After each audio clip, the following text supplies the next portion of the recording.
Welcome to the Health Wildcatters Innovating Health podcast, where health innovation meets impact and the future of healthcare. Here we explore the cutting-edge innovations and revolutionary ideas shaping the future of healthcare. I'm Dr. Hubert Zajicek, co-founder, partner, and CEO of Health Wildcatters, a mentor-driven seed accelerator in Dallas, Texas, supporting over 109 startups in health innovation through mentorship, investments, and more. Join us as we dive into the dynamic world of healthcare entrepreneurship, featuring key topics and resources, interviews with industry leaders, trailblazing startups, and visionaries driving transformative change in the healthcare industry.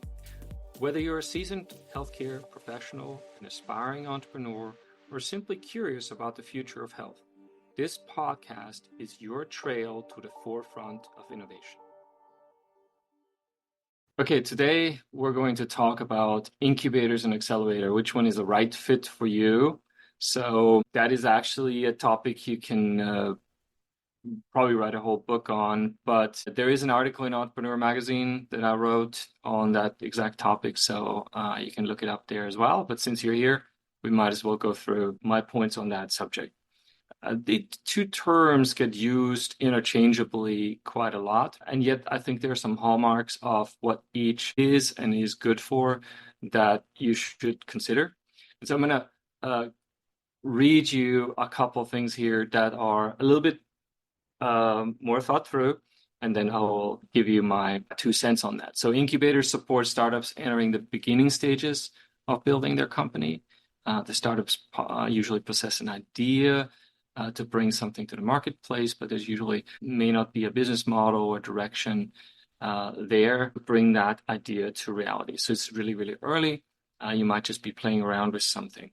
Whereas accelerators advance the growth of existing companies with an idea and a business model in place generally. So these programs build upon the startup's foundations and obviously, as the name implies, are supposed to accelerate them and connect them to resources like influencers or investors that can bring it to the next level.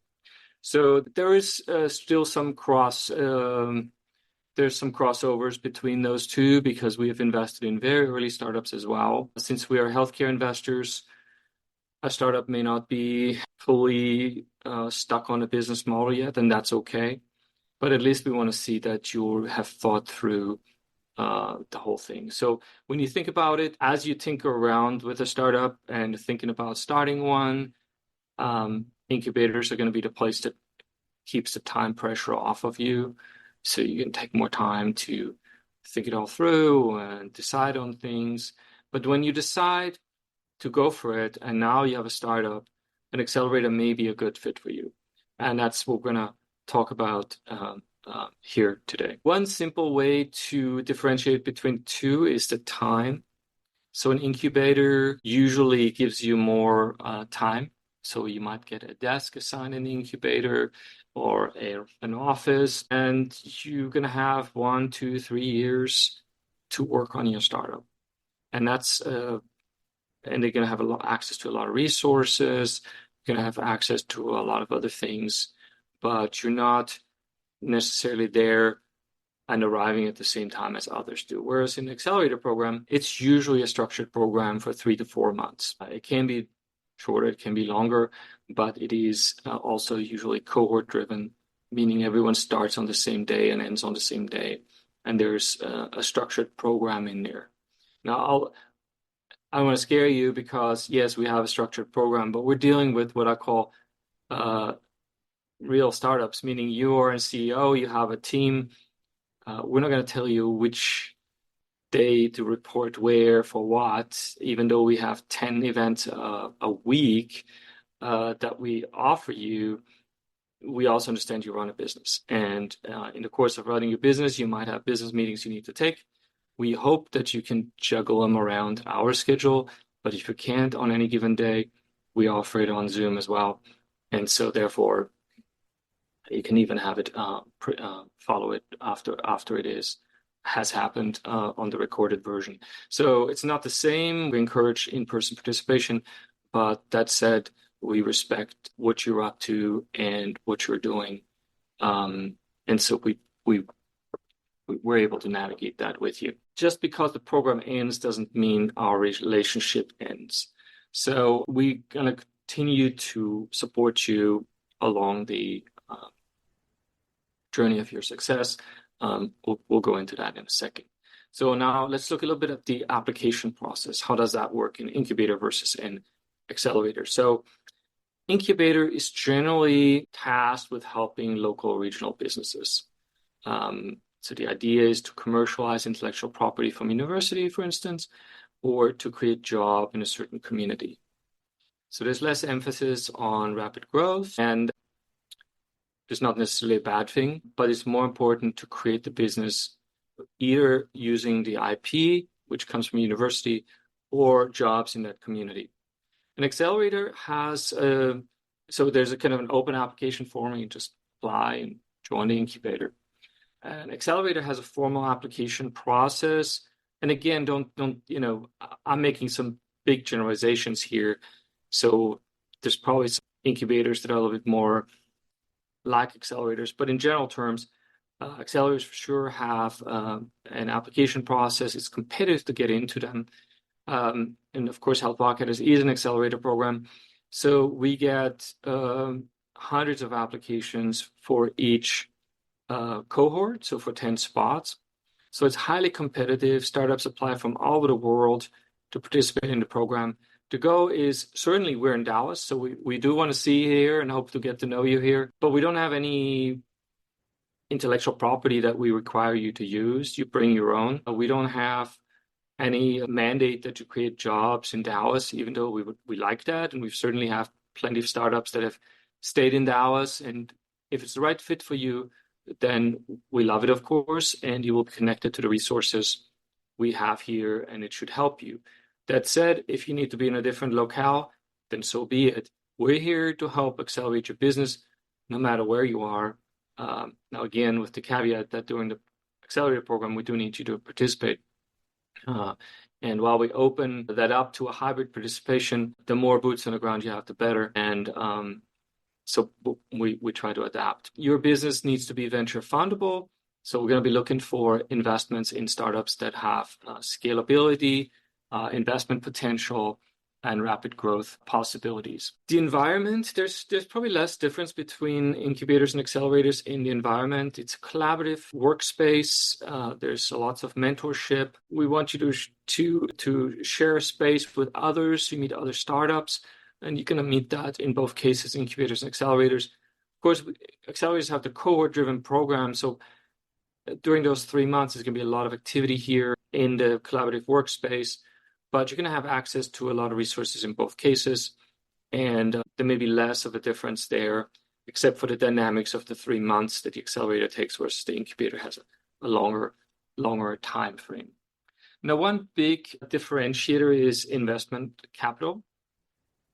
So like I mentioned already a second ago, incubators deal with intellectual property, commercialization of intellectual property, or economic development. So what does that mean? They're generally backed by universities or by economic development groups. They traditionally do not invest actual dollars into your startup. Maybe there's a grant involved, which is not a bad thing. Non-dilutive funding, we're all for it. But generally, that's not part of the equation, right? So university is wanting you to commercialize the patents they have developed, and they're going to help you with an incubator-like environment, or a municipality wants to attract startups to the region and wants to have jobs created there. Now, in accelerators cases, accelerators invest usually a specific predetermined amount of capital into the startups, and usually in exchange for a specific predetermined percentage of equity, which means there's an actual financial angel investor transaction taking place. So we invest in you, we will get some shares in your company.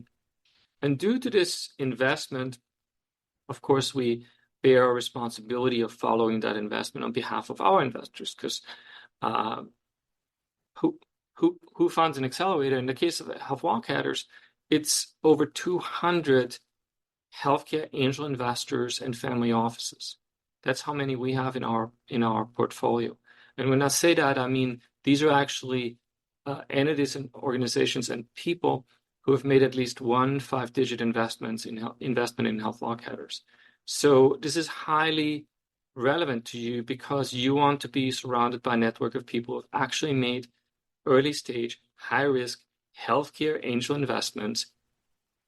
And those are the people that are funding you through us. Those are the people that we answer to. My partners and I are included in that group. We're also angel investors. And so that accountability means we buy generally common shares in your startup. And this may sound like, in our program, we go through all those details of what that all means. But what it means most importantly is that investors generally invest in something called preferred shares, angel investors do. And we actually invest in founder shares. So we're going to buy the same class of shares that you, the founder, own, which means when your share is worth something, our share is worth something, and vice versa. Yours is not worth anything, ours is not worth anything. There's no way for that to change. This is very important because we too have to establish trust with you and you with us. And so we're going to invest in you, and accelerators generally place an investment. In the case of Health Wildcatters, very personal, of course, too, because you will meet the people that have made an investment in you through our accelerator fund. And those are the very same people that might make a second investment in you, as well as the fund that can place an additional investment in you as well. So when deciding which program is right for you, you should look at what is the right fit. Where are you along the lines of your development? Most startups could benefit an incubator, right? So it's going to be probably free office space and some mentoring and some additional resources. Not every incubator startup is going to be a fit for an accelerator. That's a little bit of a narrower gap because there need to be fundable startups, venture fundable startups that go the next step. With that come a few other things that would be too deep to go into it. But of course, when I said something about buying shares in your company, well, that requires you to be a corporation and to actually have shares. It requires a variety of other things that you need to have set up. We help you with that as well. In some cases, we are the first non-family investors in your startup. And so we understand that even as much as you may be further along than an incubator candidate, that doesn't mean you got it all figured out. And we totally understand and respect that, but that's not something that should scare you. As a matter of fact, one of the most interesting things about the accelerator program for me, having done it over 10 times now, so over 109 companies that we've accelerated and close to 200 that I've personally been involved with on as an investor through Health Wildcatters or personally. It's a difficult thing to do on your own or just two of you or a small team. You can't ever have too many friends along for the ride that have been around the block, that have done it. And we work hard to make sure that these people that are associated with you, like us who buy common shares in your company, are motivated to make you successful, are willing to share as much of our experience with you as we can, and to help grow you in a nurturing and non-threatening climate that understands that not everyone can know everything. You're here to fill in all the gaps that you might have, what are the ones that you know about, and there are going to be some that you don't know about. And the accelerator program will iron it out in a mere 3 months, or at least it will give you access to that knowledge, access to those blind spots, and give you a 360 view of things. So it's an exhilarating experience to go through an accelerator. It is fun, dynamic. You will meet people that you will be likely friends with for the rest of your life. It is not a guarantee for success. It's not the solution to everything. Ours have raised over $250 million. That doesn't mean there's a guarantee of success of your startup raising a lot of dollars, but certainly it is much more likely than if you're just starting out on your own for the first time. Our entrepreneurs are sometimes first-time entrepreneurs, sometimes first-time in healthcare entrepreneurs, and sometimes first-time to the US entrepreneurs. That said, we also have had serial entrepreneurs who have joined our accelerator. A variety of people of all backgrounds have been successful here. So you will meet a lot of people during that time. You will be probably quite exhausted from it all, but it will have a lasting impact on you as a person, on your team, and on your startup. So hopefully that demystifies a little bit incubator versus accelerator and what each stands for and does. And I wish you all the best in your endeavors. See you at the next Health Wildcatters Health Innovation podcast, and look forward to meeting you in person one of these days. Thank you for tuning in to today's episode of the Innovating Health Podcast with your host, Dr. Hubert Zajicek.